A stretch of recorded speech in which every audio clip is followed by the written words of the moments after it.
No misinterpretation about the benching here. Lindsey is gone, and so is Mike Wise. Doc here, as he always is, from ESPN 980. And my man, Steve Czabe from ESPN 980 as well. Oh, man, you don't want to miss this. Geico Redskins Showtime is coming right back. Geico is the proud sponsor of Redskins Showtime on NBC4. Could switching to Geico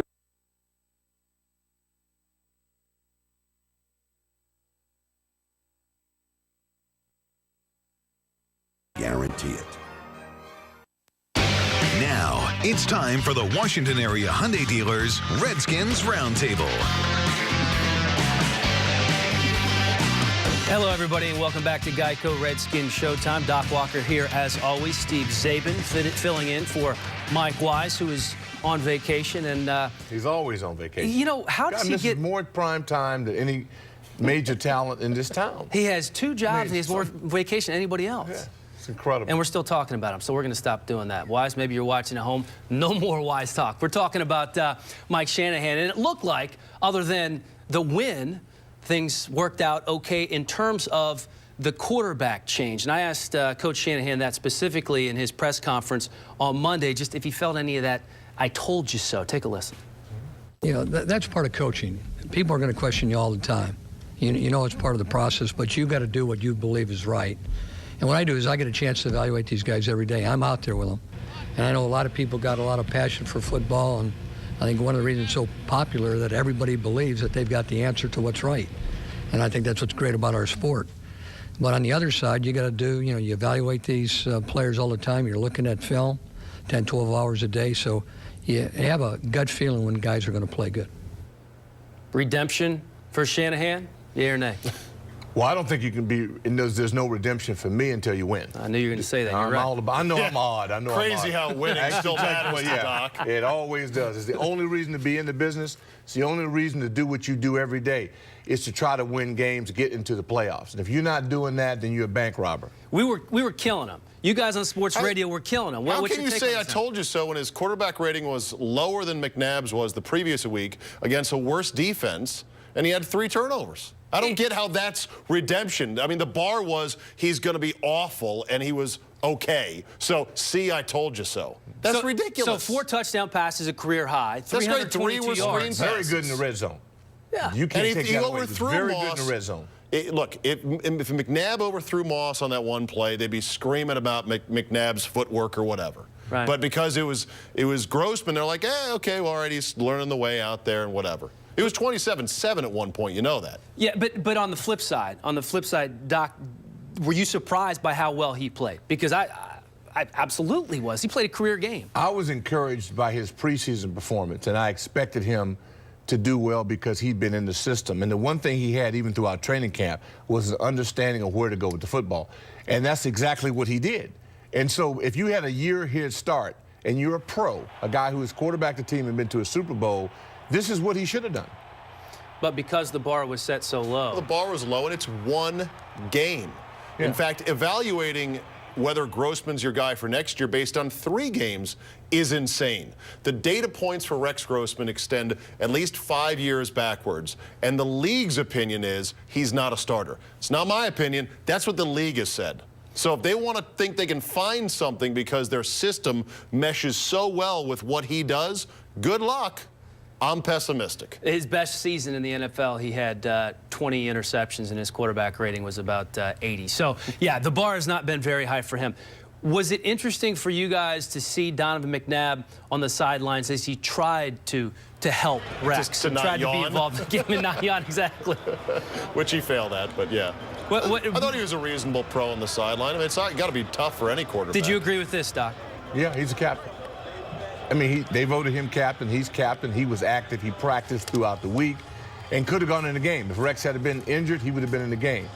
I mean, he's that kind of guy. The thing about Donovan, I mean, he does pretty much the right thing all the time and says the right thing all the time. What's it burning in his gut? That we won't know, because I don't think he ever displays that. I don't ever think he lets you know exactly where he stands with things.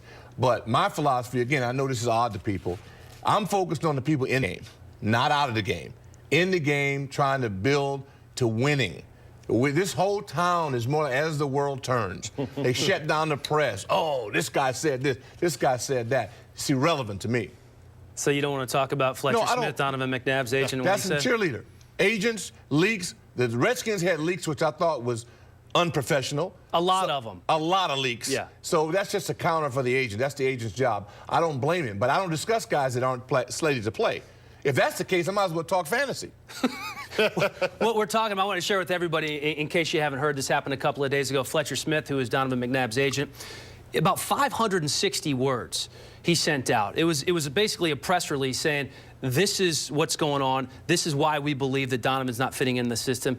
And it was an indictment of Kyle Shanahan. It laid it all on the kid. It laid it all on the kid. And I think it's maybe I'm misreading it, Doc and Dan, but I'm reading it as McNabb is basically sending out a signal to the owner, hey, I'm not going to close off any of your options. If you want to put the Shanahans in play and have this be Marty 2, where it's one and done, I want to be here in D.C. Now, that may be far-fetched. Hey, that's the way I read it. He's putting his signal out there to say, I'm not going to close any options off. If McNabb had ripped the Shanahans, if he had demanded a trade, then the game is really over. The options are done. He's keeping it all open. Well, McNabb did, but his agent did rip him. Because of the Marty Schottenheimer incident, you got to keep all options open. And you could argue there's way more precedent to fire Shanahan because of what he's done at the quarterback. Whoa. Yes, whoa. I'll tell you why. You ready? We bring you on for one show and you're firing Shanahan already. No, I'm saying there's more precedent to do it. Marty finished 8 of his last 11 with wins, okay? 8 and 8, and he inherited a team that was totally in disarray. What Shanahan has done is he ran out a quarterback at 28 who had just completed 65% of his passes, career high in touchdowns. He's a starter right now out in Oakland. They're still in the hunt for the playoffs, okay? He then brought a guy in for 2 draft picks that he got tired of after 13 games, and now he has no plan going forward. They don't even sit on the number one pick. To get up there to get Andrew Luck, which is the guy everyone really wants, will take a ransom that'll make your teeth hurt. So where are they going at quarterback? Well, that's why he's blown through 2 quarterbacks and 2 draft picks in 9 months. There has to be no question in anybody's mind that with their first pick, which will be somewhere in the top 12 or 13 picks, depending on how they finish, they're going to get a quarterback. And you run down the list of names here. Andrew Luck is the guy that everybody loves. Cam Newton, of course, this young man, a Heisman Trophy winner. And then you got guys like Ryan Mallett and Jake Locker. I mean, I know you guys don't watch a ton of college football, but who do they go after? What do you do here? First of all, Doc's right. Luck is gone. Newton, I'd be a fan of, but he's a bit of a project, and he's a hybrid guy, and I'm not sure, based on how they felt with McNabb and the system, they'd want to, handhold a hybrid guy like Cam Newton. So now you're down to guys like Locker and Mallett. And according to Mel Kiper, Locker had a good grade from Shanahan if he were to come out last year. Thing is, he didn't work out for anybody, didn't go to any official camps. So what do you really know? Well, and first of all, let me apologize. You guys do watch a ton of college football because you do it. Doc does. And you have your man cave at home where you watch on Saturdays all the time. Yeah, he's got slingbots. he's got every device known to man, so he sees it all. He's the king techie. Yeah.